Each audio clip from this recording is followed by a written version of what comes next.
சின்ன மருமகள்ல அடுத்து என்ன நடக்க போகுதுன்னு வாங்க பார்க்கலாம். ஒரு வழியா அவுட் ஹவுஸ்ல தமிழ்செல்வி கூட வாழ்றதுக்கு சேது போயிடுறாரு.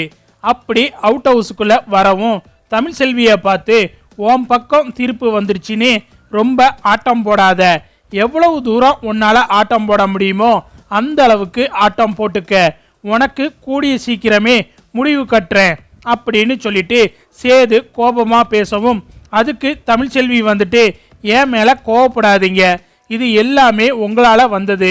விவாகரத்து நோட்டீஸை முதல்ல யார் அனுப்புனது? விவாகரத்து நோட்டீஸ் அனுப்பாம இருந்திருந்தா இப்ப நாம 2 பேரும் இங்க தங்க வேண்டிய அவசியமே இருந்திருக்காது. நீங்க விவாகரத்து நோட்டீஸ் அனுப்புனீங்க, ஆனா எனக்கு விவாகரத்து கொடுக்க விருப்பம் இல்லை. அதுக்கு காரணம் என் வயிற்றுல வளர்ற குழந்தை. அப்படி இருக்கும்போது நீதிபதி நம்மளை ஒன்னா வாழ சொல்லிட்டாங்க. இனிமே நீதிமன்றத்தோட தீர்ப்பையும் மீற முடியாது. அதனால தான் நான் இங்க வந்து இருக்கேன். நான் ஒன்றும் விருப்பப்பட்டு இங்க வந்து இருக்கல அப்படின்னு சொல்லிட்டு தமிழ்செல்வியும் கோபமா பேசவும் அதுக்கு சேது வந்துட்டு ஓஹோ, அப்ப உன் கூட சேர்ந்து வாழ்றதுக்காகத்தான் நான் இது எல்லாமே பண்ணினேன் அப்படின்னு நீ சொல்ல வர. பேசு பேசு, உன்னால எவ்வளவு பேச முடியுமோ பேசு, இதுக்கெல்லாம் என்ன பண்ணணும்னு எனக்கு நல்லாவே தெரியும் அப்படின்னு சொல்லிட்டு சேது கோவப்படுறாரு. அடுத்து பார்த்தா இந்த கண்மணி வந்துட்டு ஆறுமுகத்தை தனியா சந்திச்சு பேசுறாங்க. என்னோட நிலைமைய ஏன் புரிஞ்சிக்கவே மாட்டீங்க? வேலை போயிரும்னு பயப்படுறீங்க, ஆனா என்னோட மனசை புரிஞ்சிக்க முயற்சி கூட செய்ய மாட்டீங்க அப்படின்னு சொல்லிட்டு ஆறுமுகத்துக்கிட்ட கண்மணி சொல்லவும் அதுக்கு ஆறுமுகம் வந்துட்டு அம்மா என்னம்மா பேசுறீங்க? நீங்க என்னோட முதலாளி அம்மா, நீங்க என்ன பேசினாலும் என்னால நீங்க நினைக்கிற மாதிரி நடந்துக்க முடியாதுமா. நீங்க எங்க, நான் எங்க, உங்களுக்கும் எனக்கும் ஏணி வச்சாலும் எட்டாதுமா. இதுக்கு அப்புறமும் இது மாதிரி என்கிட்ட வந்து நீங்க பேசுனீங்கன்னா கண்டிப்பா ஐயா கிட்ட நான் சொல்லிடுவேம்மா, தப்பா எடுத்துக்காதீங்க அப்படின்னு சொல்லிட்டு ஆறுமுகம் கிளம்பும் போது கண்மணி அழுதுகிட்டே திரும்பி போகும்போது கண்மணி வச்சிருந்த வாக்கிங் ஸ்டிக் கீழே விழுகவும் உடனே கண்மணியும் பார்த்தா தடுமாறி விழுந்துறாங்க.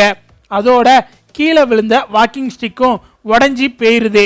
இதை பார்த்த ஆறுமுகம் உடனே போய் கண்மணிக்கு கை கொடுக்கவும் கண்மணி வந்துட்டு என்னால நடக்க முடியாது, ஏன்னா வாக்கிங் ஸ்டிக்கு உடஞ்சிருச்சு அப்படின்னு அழுகுறாங்க. சரி, ஆபத்துக்கு பாவம் இல்லை அப்படின்னு சொல்லிட்டு கண்மணியை தூக்கிட்டு ரூம்ல கட்டில் கொண்டு போய் உட்கார வைக்கிறாரு ஆறுமுகம். இங்க நடந்த எல்லாத்தையும் அவுட் ஹவுஸுக்கு வெளியில இருந்து தமிழ்செல்வி பார்த்துக்கிட்டு இருக்காங்க. அதே மாதிரி ஆறுமுகம் கண்மணியை தூக்கிட்டு போறத மட்டும் சாவித்திரி பார்த்துடுறாங்க. உடனே ஐயோ, இங்க என்ன அநியாயம் நடக்குதுன்னு பாருங்களேன் அப்படின்னு சத்தம் போட்டு எல்லாத்தையும் வர வச்சிடுறாங்க இந்த சாவித்திரி. அங்க வந்த ராஜாங்கமும் சேதுவும் கண்மணியை தூக்கிட்டு ஆறுமுகம் போறத பார்த்துட்டு கடுப்பாகி ஆறுமுகத்தை அடிக்க போறாங்க.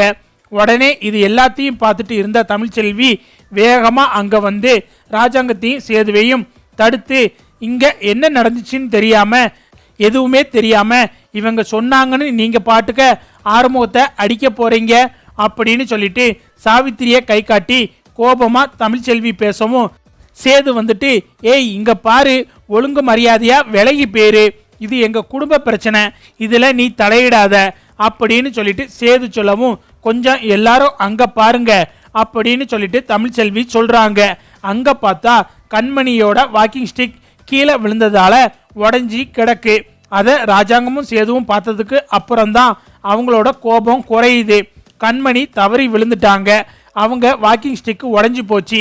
அதனால தான் கண்மணி அழுகிறத பார்த்துட்டு ஆறுமுகம் உதவி செய்யறதுக்காகத்தான் தூக்கிட்டு போறாரு அப்படின்னு சொல்லிட்டு தமிழ்செல்வி சொல்லவும் உடனே ராஜாங்கம் வந்துட்டு சாவித்திரியை பார்த்து ஏய், இதுக்குத்தான் நீ சத்தம் போட்டு கூப்பிட்டியா? எதையுமே முழுசா பார்த்துட்டு நீ எதுவும் செய்ய மாட்டியா? உன்னோட ஒரே ரோதனையா போச்சு, போங்க போங்க எல்லாரும் போய் அவங்கவுங்க வேலையை பாருங்க அப்படின்னு சொல்லிட்டு ராஜாங்கம் கிளம்பிடுறாரு.